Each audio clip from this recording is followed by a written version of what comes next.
होगी, चिंता मत करो, बड़े पैमाने पर बहाली होगी।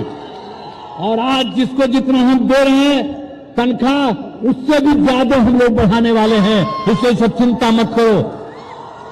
बिहार राज्य संविदा कर्मी एवं आउटसोर्स कर्मी से जुड़ी बहुत बड़ी खबर निकलकर आ रही है। बिहार में चुनावी जनसभाएं शुरू हो गई हैं। इसी पूर्णिया में महागठबंधन जनसभा को संबोधित करते हुए संविदा कर्मी के पक्ष में नीतीश कुमार का आया बहुत बड़ा बयान। संविदा कर्मी, शिक्षक सहित संविदा कर्मियों के मानदेय में होगी दोगुनी वृद्धि, आप वीडियो में देख पाएंगे। वहीं दूसरी ओर दौरान गरीब संपर्क यात्रा पर निकले बिहार के पूर्व मुख्यमंत्री एवं हम पार्टी के राष्ट्रीय अध्यक्ष श्री जीतन राम मांझी द्वारा संविदा कर्मी के हित में बहुत बड़ा बयान देकर पूरे बिहार में हलचल मचा दिए हैं। पूरी खबर जानने के लिए वीडियो को अंत तक देखिए तथा वीडियो पसंद आए तो वीडियो को लाइक, शेयर एंड चैनल को सब्सक्राइब जरूर करें। इस चैनल पर संविदा कर्मी एवं आउटसोर्स कर्मी से जुड़ी खबरें आपको निरंतर मिलती रहे। फ्रेंड्स, बिहार में आए दिन सभी राजनीतिक पार्टियों द्वारा लगातार यात्राएं एवं चुनावी सभाएं शुरू कर दी गयी। नीतीश सरकार के समाधान यात्रा के साथ ही उनकी पार्टी से अलग हुए उपेंद्र कुशवाहा भी नीतीश के खिलाफ यात्राएं शुरू कर रहे हैं तथा हम पार्टी के राष्ट्रीय अध्यक्ष जीतन राम मांझी एवं उनके बड़े बेटे संतोष कुमार सुमन द्वारा भी गरीब संपर्क यात्रा की शुरुआत गया जिले से कर दी गई है। गरीब संपर्क यात्रा के दौरान जीतन राम मांझी ने बिहार सरकार पर तंज कसते हुए बिहार संविदा कर्मियों को शोषित करने का नीतीश सरकार को निशाना बनाया है। उन्होंने कहा कि बिहार में कार्यरत संविदा कर्मी, शिक्षा सेवक, तालमी मरकज, विकास में आवास सहायक, कार्यपालक सहायक, बेलोट्रॉन के कर्मी, किसान सलाहकार, रोजगार सेवक, स्वास्थ्य विभाग में कार्यरत संविदा कर्मी, उर्मिला के तहत कार्यरत डाटा एंट्री ऑपरेटर, रात्रि प्रहरी, बिजली विभाग में कार्यरत मानव बल, आंगनबाड़ी सेविका, सहायिका, ग्राम कचहरी सचिव इत्यादि को हर हाल में अस्थायी राज्य कर्मी बनाया जाएगा तथा दम भरते हुए बोले कि संविदा कर्मियों को अस्थायी कर्मी सरकार को हर हाल में घोषित करनी ही होगी। आपको बता दो, जीतन राम मांझी द्वारा अपने मुख्यमंत्री कार्यकाल में बिहार संविदा कर्मियों के हित में कई बड़े फैसले लिए थे जिन्हें नीतीश सरकार द्वारा लागू नहीं किया गया। वहीं भारतीय जनता पार्टी के मुख्य पिलर माने जाने वाले गृह मंत्री अमित शाह भी आज चंपारण की धरती लौरिया से हुंकार भरेंगे। वहीं बीजेपी के विपक्ष में एकजुट हुए अन्य सभी दल महागठबंधन बनाकर आज पूर्णिया में जनसभा को संबोधित कर रहे हैं। सभी संविदा कर्मियों से हमारी एक अपील है कि आप सभी लोग एकजुट होकर चुनावी अवसर का फायदा उठाएं। संविदा कर्मियों के लिए यह बहुत बड़ा सुनहरा अवसर हो सका है।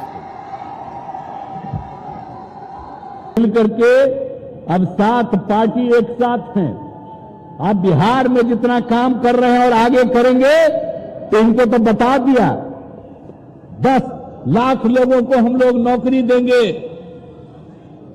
और आगे उन लोगों को काम करने का मौका मिले। ये सब चीज हम लोगों का लक्ष्य है। तो जब एकजुट हो जाएंगे तो बहुत बड़ा चीज होगा। इसलिए सब लोग मिल करके जल्दी से जल्दी बुलंदी कीजिए। हम लोग तो उसी का इंतजार कर रहे हैं। आप जान लीजिए, अब जीवन भर आप लोगों के हित में हम काम करेंगे।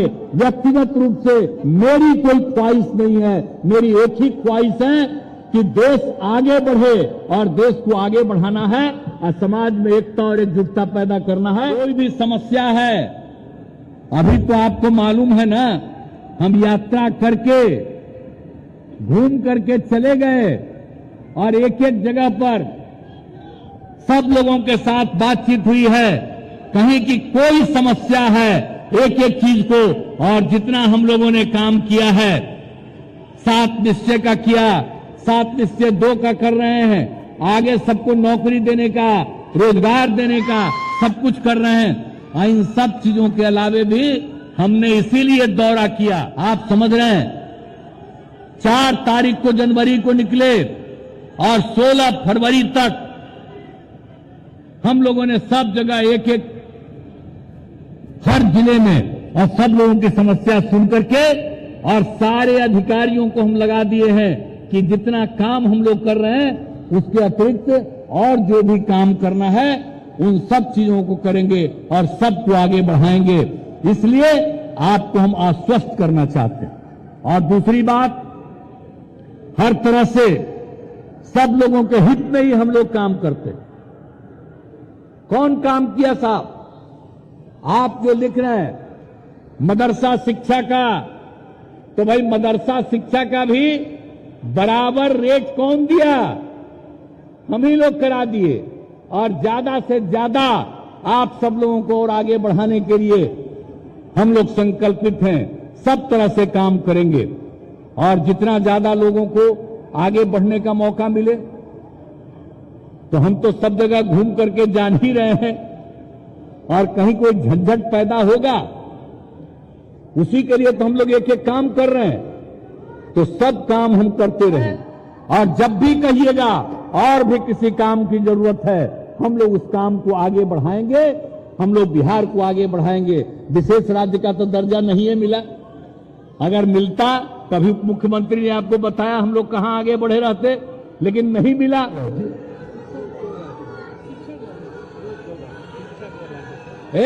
आप शिक्षक वाला बात मत बोलो, अरे सुनो, यहां पर काहे के लिए आए हो? अरे यहां पर आपको मालूम है कितने शिक्षकों की बहाली हुई और कितने शिक्षकों की हम बहाली करने वाले हैं?